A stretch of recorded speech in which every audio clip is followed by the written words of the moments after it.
Hi everyone, this is Elizabeth from craftsbyhappystamper.com. That's a sneak peek at the two cards we'll be making today. This will be the first one. I'm using the Would You Be Mine stamp set that came out with the new Occasions catalog.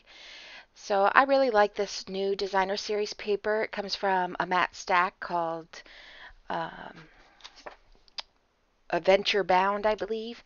And on one side it's got these beautiful pictures, and on the other side it's got nice pattern paper. So I'm going to start by using some white embossing powder to put my sentiment on this, which says, Would you be mine? Which is what the stamp set is, of course, named after. And this is super cute. One of the things I noticed with these photopolymer stamp sets is that if you push really hard when you're using the Versamark, you get kind of a washed out look.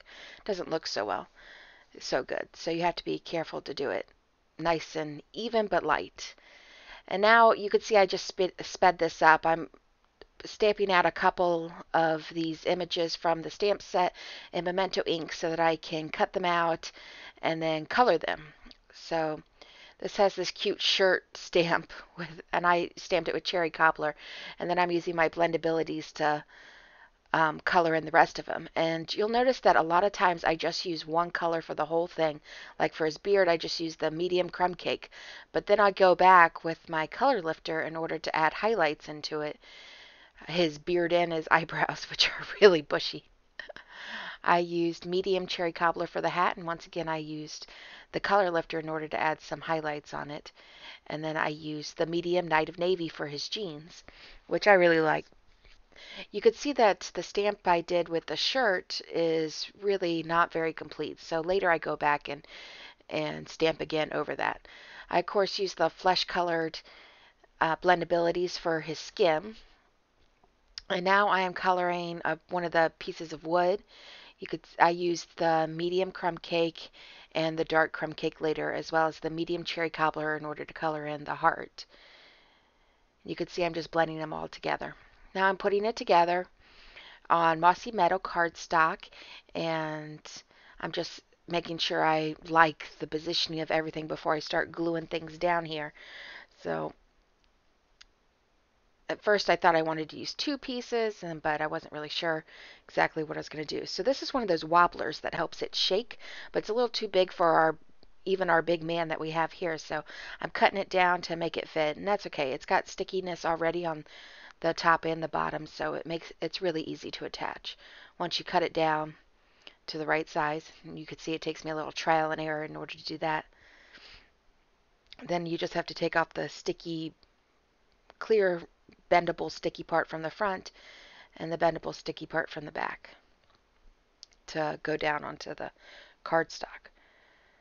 But it occurs to me right now after I put this onto the man that it's probably going to be easier if I glue down my pictures first, the other pieces first, before I put the man on them.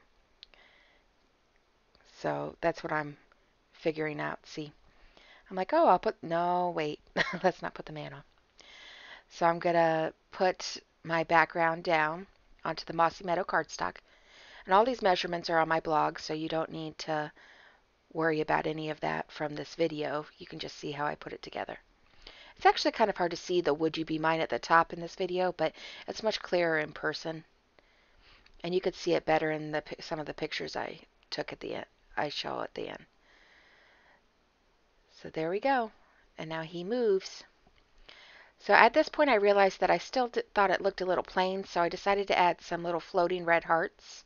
And this is cherry cobbler, and the heart punches from the Itty Bitty Accents pack in the catalog. So I'm trying to figure out where I want these hearts floating from the wood, and then I'm going to glue them down. I think it's easier with these little pieces to use a set of tweezers to glue them down. And you could see me doing that now. And I wanted them kind of like floating away towards the sun.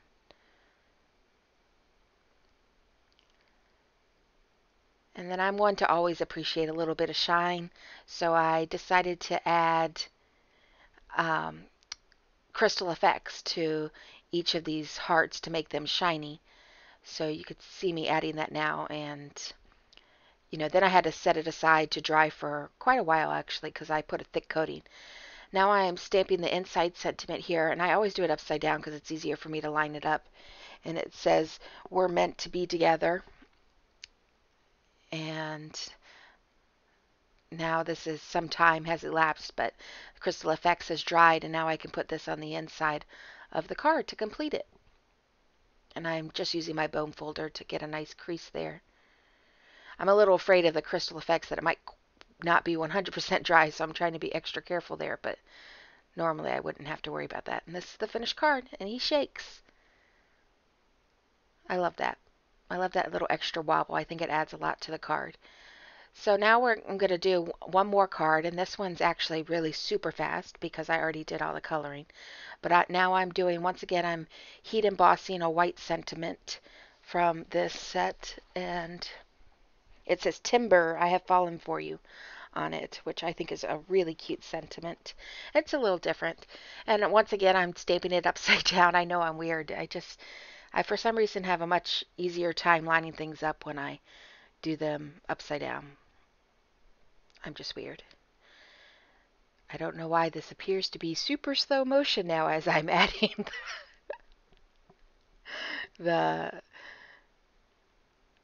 embossing powder to that cardstock. That was funny. Anyways, moving on. Luckily, I can just very quickly skip a section there and move faster. But I'm just using some basic gray cardstock at the bottom as my cardstock base, and I put this beautiful patterned paper down with my heat emboss sentiment. And now I am gluing a couple pieces of wood that I colored and one of the extra axes. And you could see in my colored pieces when I flip them over that the blendabilities bleed through, and that's perfectly normal. It means that you're getting good saturation of the paper and good blending. So that's definitely nothing you should be worried about. And now I just have to attach my man again, and you already saw me cut it down before, so I decided to spare you that for this second card. But it's pretty quick, although it's a little difficult to cut through those. These are wobblers. That's what they're called. So attach that to the big man and to the front of the card. Just press firmly in order to get that good section, and ta-da, we're done. I like that he shakes a little. And you could see there's nice highlights on the beard with just using the color lifter. Really helps a lot. And these are the two cards that we just finished for the day.